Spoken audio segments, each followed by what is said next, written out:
नमस्कार. कथासागरमध्ये सगळ्यांचं स्वागत.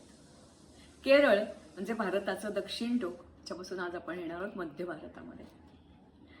गेल्या वेळेला आपण गोष्ट बघितली एक मशीद जी भारतातली पहिली आणि जगातली दुसरी मानली जाते आणि त्याचा खोटेपणा काय आहे का खरेपणा काय आहे ते बघितलं. आज आपल्याला त्याच्याही पेक्षा प्राचीन म्हणजे नक्की कधी झालं ते मंदिर स्थापन याच्याविषयी माहितीच नाही आहे, इतक्या प्राचीन मंदिराविषयी बोलणार आहोत. गंमत म्हणजे ह्या मंदिराचा जो उल्लेख आहे हा उल्लेख अतिप्राचीन म्हणजे पहिला विश्वकर्मा या विश्वकर्म्यांनी बांधलेलं हे मंदिर अर्थात काळाप्रमाणे त्याच्यात बदल होत गेला आणि सगळ्यात शेवटचं मंदिर ज्याचा उल्लेख आपल्याला सापडतो तो म्हणजे पृथ्वीराज चव्हाणांनी त्या ठिकाणी राजस्थानी शैलीमध्ये बांधलेलं मंदिर. आणि त्याच्यानंतर आज त्याच्यात जवळ उभी असलेली अहिल्यादेवीने तेच केलं होतं. जिथे जिथे मंदिरं पाडून मशिदी बांधल्या गेल्या त्याच भागामध्ये कुठेतरी जागा शोधली आणि मंदिर बांधलं. हे मंदिर अर्थात हे मंदिर आहे हरिहरेश्वर मंदिर. हरिहरेश्वर म्हणजे विष्णू आणि शंकर भगवान या दोघांची ज्या ठिकाणी आपण काय म्हणूया एकत्र ज्या विग्रह झालेला असतो अशा प्रकारचा हरिहर. हा वाद जो आहे तो आत्ता निघाला. याचं कारण हे हरिहर मंदिर आहे हे धार्मिक, ऐतिहासिक, भावनिक, अस्मिता या सगळ्या दृष्टीने आपल्याला महत्त्वाचं आहे. एवढंच काय तर हिंदू जागा होतो आहे याचं हे जाज्वल्य उदाहरण आहे. कारण हे संभलगाव किंवा संभलपूर आत्ता येतं रोहिलखंडामध्ये. महिसमन नावाची एक नदी आहे त्याच्या भोवती जो टेकड्यांचा प्रदेश आहे त्या टेकड्याच्या प्रदेशात एका उंच टेकडीवर एक पुराणा किल्ला आहे आणि त्या पुराण्या किल्ल्याच्या आसपास हे मंदिर आहे होतं किंवा मस्जिद जी काय आत्ता आहे ती आहे असं सांगितलं जातं. मात्र हा संभलपूरचा उल्लेख अतिशय जुना म्हणजे सतयुगामध्ये हे सबरीत नावाने हे गाव प्रसिद्ध होतं. तर त्रेतायुगामध्ये महदागीर नावाने प्रसिद्ध होतं. द्वापार युगामध्ये या गावाचं नाव होतं चक्क पगला आणि नंतर आत्ता कलियुगामध्ये याला संभल किंवा संभलग्राम या नावाने ओळखलं जातं. याचं वैशिष्ट्य असं आहे की असं म्हणतात पुराण, वेद, निराळी पुराण म्हणजे एक पुराण नव्हे असंख्य पुराणामध्ये वेदांमध्ये अशा गोष्टी सांगितल्या जातात.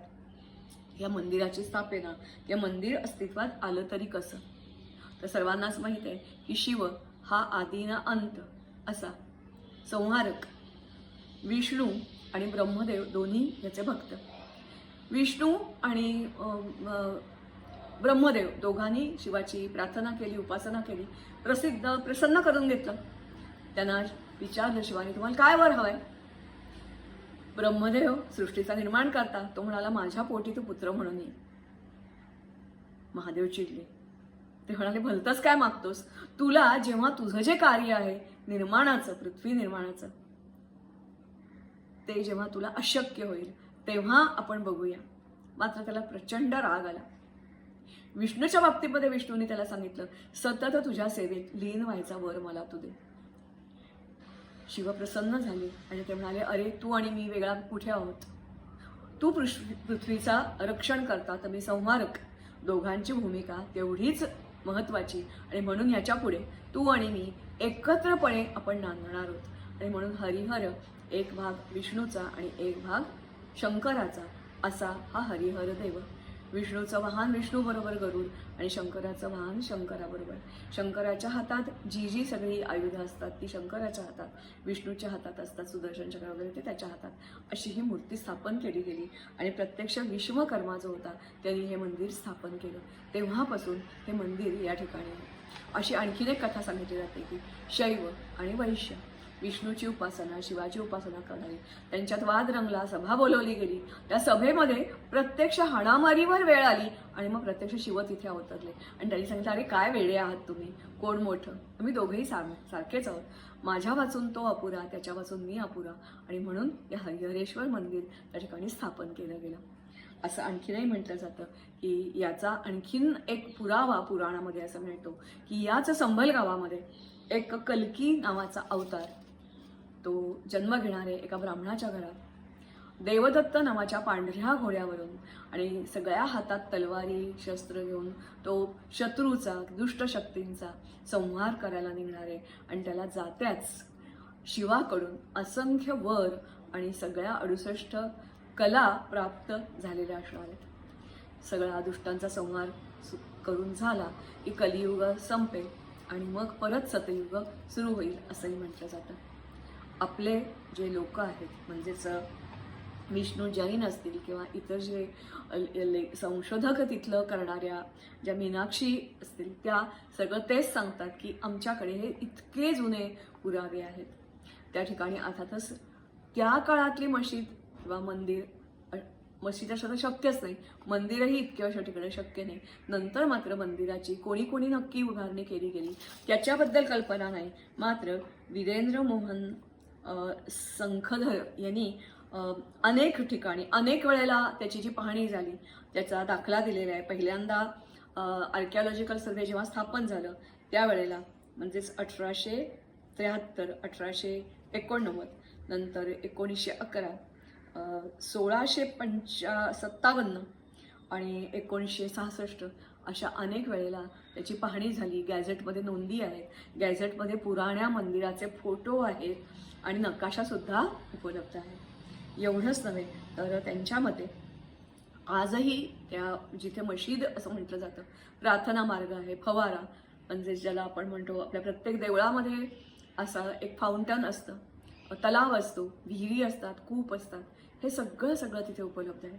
एवढंच नव्हे तर पहिला ब्रिटिश की ज्यांनी याचा सर्व्हे केला म्हणजेच 1873 त्यांनी असं लिहून ठेवलं आहे की हे पूर्वीचं मंदिरच आहे. कारण या मंदिरावर पाडायचा पण फारसा त्यांनी प्रयास केला आहे असं नाही, तर मोठं मोठं जाड प्लास्टर केलं आहे. मात्र ज्या ठिकाणी प्लास्टर उडलेलं आहे त्या ठिकाणी स्पष्टपणे हिंदू संस्कृतीच्या खुणा त्या ठिकाणी आढळतात. अनेक ठिकाणी हे उखडलेलं आहे. याच्याशिवाय हे जसं आहे त्याच्याशिवाय मुघल जे होते, मुस्लिम जे होते, कोणी नेमकं पाडलं तर बाबराने हे पाडलं. पहिल्यांदा अयोध्या पाडली आणि अयोध्या पाडून झाल्यानंतर त्यांनी एक हिंदू बेग त्याचा जो सरदार होता त्याला इकडे पाठवलं. पुरातन प्राचीन मंदिर आहे, तिथे कल्की जन्म घेणार आहे असं याचं महत्त्व आहे आणि म्हणून या हिंदू बेगनी प्रथम तिथल्या लोकांची हत्या केली. नेहमी होतं तेच, अत्याचार झाले, माटवलं गेलं, लोकांना मारलं गेलं, रक्ताच्या नद्या वाहिल्या आणि मग मशिदीकडे म्हणजे त्या मंदिराकडे मशीद त्यांनी आपला मोर्चा वळवला. त्या ठिकाणी खूप त्यांनी काही बदल केले असं नाही, फक्त प्लास्टर करून आपल्या ज्या खुणा होत्या त्या सगळ्या लपवायचा प्रयत्न केला. ज्या मूर्ती होत्या त्या सगळ्या मूर्ती काढल्या, उखडल्या गेल्या आणि त्या पायऱ्यांवर जो पाथवे असतो त्या पाथवर उलट्या लावल्या गेल्या. हेतू एकच की मशिदीत जाणारा प्रत्येक जण या आपल्या देवतांच्या त्यांच्या अंगावर पायदळी तुडवत त्यांना मशिदीपर्यंत जाईल. किती दुष्टपण आहे बघा. मुघल किंवा मुस्लिम पक्ष आता जो तिथे भांडतोय त्यांच्याकडे एकच पुरावा आहे आणि तो म्हणजे एका कुठच्या तरी एका दगडावर बाबर असं नाव लिहिलेलं आहे आणि म्हणून ते म्हणतात की बाबरांनी मशीद बांधली. मात्र हिंदू पक्षाचा दावा असा आहे की मागे ज्या वेळेला सर्व्हे केला गेला, आर्किओलॉजिकल सर्व्हे ऑफ इंडिया, आत्ताचं मी बोलत नाही आहे, स्वातंत्र्याच्या पूर्वीचं बोलतेय, त्यांना असं आढळलं की हा चक्क फ्रॉड आहे. कारण बाबर असं ज्याच्यावर लिहिलेलं आहे ते म्हणजे एक देवाचीच मूर्ती बसवलेली आहे, त्याच्या मागच्या बाजूला मूर्ती आहे आणि जो मागचा सपाट भाग असतो त्याच्यावर बाबर हे कोरलेलं आहे आणि फसवणुकीचा प्रयत्न आहे. अर्थात 1857 पर्यंत या मशिदीमध्ये कोणीही जात नव्हतं, नमाज पडलाही जात नव्हता. ब्रिटिशांच्या काळापर्यंत त्या ठिकाणी हिंदू जात होते, पण आपलं मंदिर पाडलं, भग्न झालं तरी हिंदूंची श्रद्धा त्या ठिकाणी जात राहतात, देवाचं अस्तित्व तिथे असं मानतात. स्वातंत्र्यापर्यंत म्हणजे आता म्हटलं तसं ही तर नोंद नंतरची आहे ना, 1911 काय, 1966 काय, ह्या सगळ्या नंतरच्या नोंदी आहेत. या नोंदीसुद्धा हेच सांगतात की पूर्वी तिथे हिंदू जात होते. मात्र काँग्रेस आणि समाजवादी पक्ष यांचं मुस्लिम धोरण, या धोरणामुळे आपला घात झाला. ही जी वास्तू होती ती आर्किओलॉजिकल सर्व्हे ऑफ इंडिया यांच्या ताब्यात होती, निगराणी, त्याचं जे व्यवस्थापन होतं, जे संरक्षणाची व्यवस्था होती ती आर्किओलॉजिकल सर्व्हे ऑफ इंडियाची होती. मात्र त्यांच्या बाजूला ठेवून म्हणा किंवा त्यांच्याशी काय म्हणूया हातमिळाव करून म्हणा की भारतात काहीही चालतं पैसे सारले की ह्या आत्ताची जी जामा मस्जिद आहे तिथली त्या लोकांची जी मॅनेजिंग कमिटी आहे त्यांनी बळजबरीने त्याच्यामध्ये प्रवेश केला आणि ताबा मिळवला. आता हिंदू पक्षाचं म्हणणं असं आहे की त्यांना तिथून हटवा आणि आमचा जो अधिकार आहे, मूलभूत अधिकार आहे, आमच्या देवाची प्रार्थना करायचा, आमच्या देवाची पूजा सेवा करायचा, तिथे जमायचा, तो आम्हाला पुन्हा बहाल करा. अर्थात आता परत एकदा आर्किओलॉजिकल सर्व्हे ऑफ इंडिया सर्वे करते. खोदाई मात्र हे जे सांगतायत ओवेसी तसं खोदाईचा दिलेला नाही, कारण गरजच नाही आहे. प्लास्टरच्या मागच्या बाजूला हा सगळा भाग दडलेला आहे आणि बाकी सगळ्या ज्या बाजू आहेत त्या दुग्धोचर आहेत. पण त्याची जी पाऊलवाट आहे ती पण तुम्हाला दगडांची बांधलेली आहे. ते दगड असमान आहेत. हे असमान दगड हेच सांगतात की लहान मोठ्या मूर्ती एकाच मंदिरामध्ये शिवाची मूर्ती वेगळी असेल किंवा हनुमानाची, रामाची, दत्ताची वेगवेगळ्या मूर्ती असू शकतात, वेगवेगळ्या आकाराच्या असू शकतात त्या, किंवा इतर काही कोरीव काम असेल जे सुटं असेल ज्यांना ते पाडता आलं ते त्यांनी पायऱ्यांवर खणलं आणि आपल्यावर सूड उगवायचा प्रयत्न केला. कारण मुळात जेव्हापासून ते इथे आले तेव्हापासून त्यांच्यावर आपल्याला राज्य करायचा, हिंदूंना खूप अगदी गोडी गुलाबीने वागवायचा असा हेतू कधीच नव्हता. त्यांचा हेतू अगदी पक्का आहे. हिंदुस्थान हा हिंदुस्थान राहता कामा नये. मला असं वाटतंय संभलच्या दंग्यांवर चर्चा करण्याच्या ऐवजी हा इतिहास समजून घेऊया. आजकाल कोणी असंही डिबेट चालतात की प्रत्येक ठिकाणी असं करणार आहात का, काय हरकत आहे. किमान आत्ता जी नावं नंतर बदलली गेली आहेत ती नावं आपल्याला बदलायला पाहिजे. 70 वर्ष स्वातंत्र्य, 75 वर्ष झाली काँग्रेसच्या काळामध्ये आपल्या गुलामगिरीच्या खुणा पुसवायचा जराही प्रयत्न झाला नाही. तो आता सुरू झाला आहे कारण हिंदू जागा झाला आहे, त्याच्या अस्तित्वाचा प्रश्न निर्माण झालेला आहे.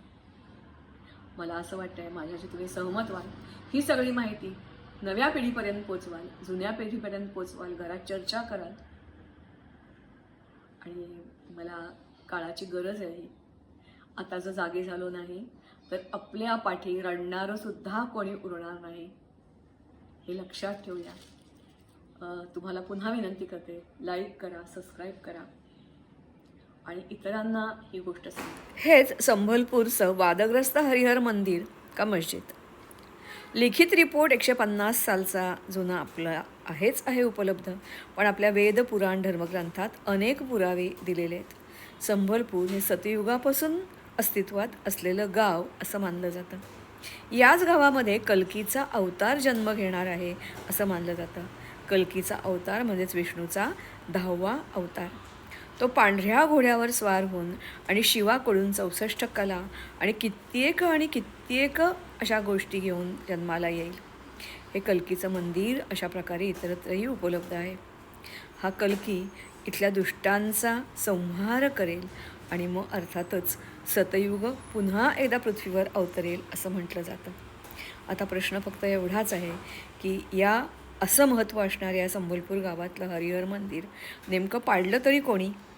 तर असं म्हणतात प्रथम अयोध्येचं मंदिर आणि पाठोपाठ बाबरीनामा, आयने अकबरी अशी साक्ष देतात की बाबराने हिंदू बेग नावाच्या सरदाराकडून हे हरिहर मंदिर पाडून घेतलं. मात्र ते वापरात अनेक वर्ष 1857पर्यंत तर नव्हतं आणि नंतरसुद्धा त्या मंदिराचाच वापर करून माल मसाल्याचा ही मशीद बांधली गेली. आता हे प्रमोद कृष्णन सगळ्यांना परिचित असं व्यक्तिमत्व ते पुन्हा एकदा कल्कीधाम संभलला बांधत आहेत आणि या कल्कीधामचं उद्घाटन माननीय पंतप्रधान मोदीजी यांनी नुकतंच काही महिन्यांपूर्वी केलं. इथलं जे मंदिर आहे संभलचं ते हरिहर मंदिर असं म्हटलं जातं. याच्यातल्या कथा ह्या सविस्तरपणे पुराणात सांगितल्या आहेत. पण हरी म्हणजे विष्णू आणि हर म्हणजे शंकर, संभाल करणारा पृथ्वीचा आणि विनाश करणारा, या दोघांना तेवढंच महत्त्व आणि म्हणून एकत्रितपणे असं हे हरिहर असा विग्रह असलेलं हे मंदिर. तेव्हा लाईक करा, सबस्क्राईब करा. या अतिप्राचीन मंदिराची जशी गोष्ट आपण ऐकली, मंदिराची अशीच म्हणते मी, ही मशिदीची कथा नाहीच आहे. मात्र आपल्यावर प्रत्येक वेळेला खोटेपणा कसा केला गेला याची साक्ष आहे. विष्णू जैन जे आता आपल्या वतीनं, भगवानाच्या वतीनं निरनिराळ्या कोर्टामध्ये या केसेस लढत आहेत, त्यांच्या जीवाला धोका आहे तरी लढताय. ते म्हणतात जोपर्यंत लोकांकडून चळवळ सुरू होणार नाही तोपर्यंत शासनाचे हात बांधलेले असतात. मला हे पटतं, तुम्हालाही पटावं अशी अपेक्षा. आजकाल आपलं वय निवृत्तीनंतरचं सुद्धा बरंच वाढलं आहे, तब्येत चांगली असते. काय करायचा हा प्रश्न असतो. तर किमान आपापल्या गावामध्ये, कारण माझ्याकडे मी मुद्दामून अशा प्रकारची काही मराठीमध्ये मला फारशी मिळाली नाहीत, पण इंग्लिशमध्ये काही पुस्तकं मिळाली, Hindu temples and what happen to them. त्याच्यात त्यांनी प्रत्येक राज्यामध्ये अशी असंख्य कित्येक देवळं तर नष्टच झाली, कुठे गेली काय झालं कळायलाही मार्ग नाही. पण जी मोठी मोठी मंदिरं होती त्यांची लिस्टच्या लिस्ट दिलेली आहे. एवढंच नव्हे तर प्रत्येक गावातल्या लोकांना माहिती आहे की इथे पूर्वी मंदिर होतं, त्याचं मशीद झाली. पुण्या लोक सांगतात की हां इथे मंदिर होतं. एवढंच कशाला की सातारला, मी सातारची, तिथली मशीद किंवा गावाबाहेर एक कुरुणेश्वर देऊळ आहे तिथे, आणि त्या ठिकाणी असं सांगितलं जातं की ते देऊळ आहे, त्याचा शिखर एका ठिकाणी आहे आणि मूर्ती दुसऱ्या ठिकाणी आहे. कारण औरंगजेबाचा तिथे तळ होता ना सज्जनगडावर, जो जेव्हा चाल करून आला किंवा अजिंक्यताऱ्यावर चाल करून आला, त्याच्या भीतीने लोकांनी ती मूळ मूर्ती होती ती पाठी ठेवली आणि पुढे भिंत बांधली. हे लोक माहिती आहे, बोलतात. गरज आहे नुसतंच न बोलता शोध घेण्याची, गॅझेटमध्ये बघण्याची, जुना जाणकारांना विचारण्याची, काही आणि मग आपलं म्हणणं मांडण्याची. ही जेव्हा चळवळ होईल त्यावेळेला आत्ता जी लोक मागणी करतात की बांगलादेशातल्या हिंदूंना न्याय द्या, तो न्याय मिळायला सुरुवात होईल. मला आता नक्की वाटतं की पाकिस्तान 1971मध्ये ईस्ट आणि वेस्टला आपण दोन्ही बाजूला लढाई करून सुद्धा त्याला नमवलं. आता बांगलादेशला नमवणं, पहिल्यांदा सगळे टाईज त्याच्याबरोबर जे आहेत व्यापारी ते तोडून टाकणं, सगळा व्यापार बंद करणं, आणि असे असंख्य उपाय. आणि शेवटचा उपाय, आणि जो त्याच्या वर्मावर घालणारा बांगलादेशचाही तुकडा, आणि तो तुकडा आमच्या हिंदूंना बंगालमध्ये येऊन त्यांनी कशाला बसलं पाहिजे. त्यांच्यासाठी वेगळा बंगाल. आणि पूर्वी जे आलेले आहेत 1971 किंवा त्याच्याही पूर्वी फाळणीपूर्वी, ते सगळे लोक त्यांना तिथे बसवा, आणि तरच आपल्या हिंदूंना न्याय मिळाला असं होईल. नमस्कार, धन्यवाद. लाईक करा, सबस्क्राईब करा, आणि चळवळीसाठी पदर बांधून आणि पुरुषांनी त्यांच्या शर्टच्या अशा जे काही बाह्या असतात त्या दुमडून तयार व्हावं, एवढीच तुम्हाला अपेक्षा आणि अपील. नमस्कार.